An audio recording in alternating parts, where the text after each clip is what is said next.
জীবন শিক্ষা এভরি মোমেন্টে সবাইকে স্বাগত। আজকে আমি হাজির হয়েছি ডিম বেগুনের রেসিপি নিয়ে। এই রেসিপিটা অসম্ভব টেস্টি হয়। এটা ভাতের সাথে বলুন আর রুটির সাথে বলুন, দুটোর সাথেই খুব ভালো যায়। এই রেসিপিটা তৈরি করার জন্য আমি নিয়েছি দুটো বেগুন। এই বেগুন দুটোকে ছোট ছোট টুকরো করে কেটে নেব। ছোট ছোট টুকরো করে কেটে নিলে রান্নাটা ভালো হয়, খুব সুন্দর মজে যায় ডিম আর বেগুনটা।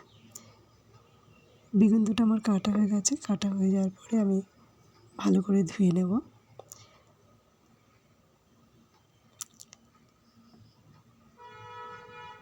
দুটো বেগুন প্রায় কাটা হয়ে গেছে। এবার আমি ওভেনে কড়াই চাপিয়ে দেব, দিয়ে কিছুক্ষণ অপেক্ষা করব যাতে কড়াইটা গরম হয়ে যায়। কড়াইটা গরম হয়ে গেছে, এবার এতে দিয়ে দিলাম সর্ষের তেল। এবার তেলটা গরম হয়ে গেলে এটাকে নাড়িয়ে চাড়িয়ে কড়ার গায়ে লাগিয়ে দেব, যাতে সবজিগুলো কড়ার গায়ে না আটকে যায়। এবারে এই তেলের মধ্যে দিয়ে দেব টুকরো করা বেগুনগুলো। সমস্ত বেগুনগুলো দিয়ে একটু নাড়াচাড়া করে নেব। নাড়াচাড়া করে নিয়ে এতে দিয়ে দেব 1 চামচ হলুদ গুঁড়ো।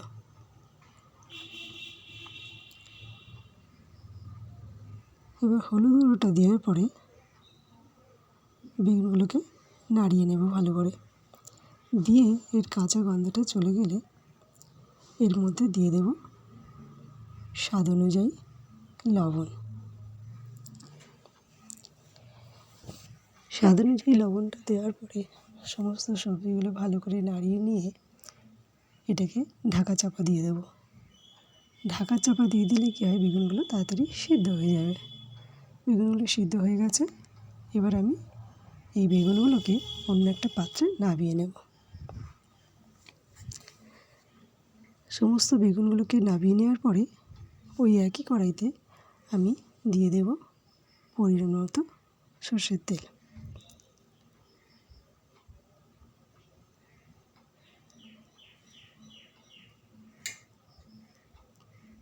তেলটা দিয়ে দিলাম। এবার গরম হওয়ার পর্যন্ত অপেক্ষা করব। দিয়ে দিলাম 1 চামচ কালো জিরে। কালো জিরেটা যখন ফাটতে শুরু করবে তখন আমি দিয়ে দেব কুচনো রসুনের টুকরোগুলো। রসুনগুলো দিয়ে ভালো করে ভেজে নেব, কাঁচা গন্ধটা চলে যাবে। দিয়ে দেব 1 চামচ আদার পেস্ট। এবারে আমি দিয়ে দেব কুচিয়ে রাখা পেঁয়াজগুলি।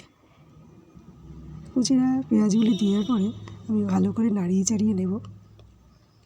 নাড়িয়ে চাড়িয়ে যখন কাঁচা গন্ধটা চলে যাবে তখন আমি এর উপরে দিয়ে দেব স্বাদ অনুযায়ী লবণ। এই লবণটাকে একটু পরিমাণটা বুঝেই দিতে হবে, কারণ বেগুন ভাজার সময় আমি কিছুটা লবণ দিয়েছিলাম।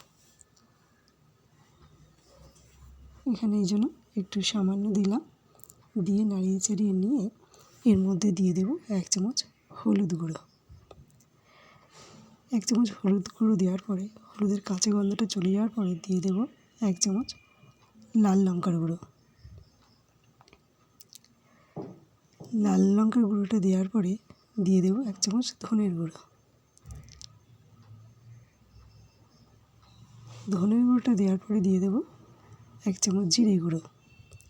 এবার সমস্ত মশলাটাকে নাড়িয়ে চাড়িয়ে নেব। নিয়ে দিয়ে দেবো সামান্য একটু জল। সামান্য অল্প করেই জলটা দেব। দিয়ে মশলাটাকে ভালো করে কষিয়ে নেব। মশলাটা কষিয়ে নেওয়ার পরে যখন মশলাটা থেকে তেল ছাড়তে শুরু করবে তখন আমি দিয়ে দেব দুটো ডিম। মশলাটা হয়ে গেছে, তেল ছাড়তে শুরু করে দিয়েছে। এবার আমি দিয়ে দিলাম দুটো ডিম।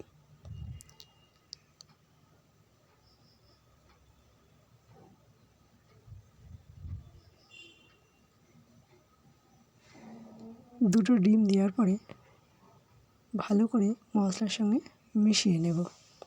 মিশিয়ে নিলে কী হয়, ডিমটা ঝুড়ো ঝুড়ো হয়ে যাবে।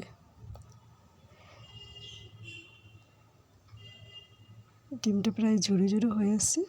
এবার আমি দিয়ে দেব ভেজে রাখা বেগুনগুলো।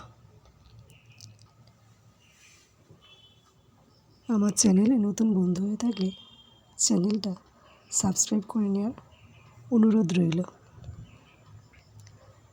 সাথে লাইক কমেন্ট শেয়ার করতে ভুলবেন না। বেগুনটা আমার হয়ে গেছে। এবার আমি গ্যাসের ফ্লেমটাকে অফ করে দিয়ে চাপা দিয়ে রেখে দেবো কিছুক্ষণ। দেখুন রেসিপিটা আমার কমপ্লিট হয়ে গেছে।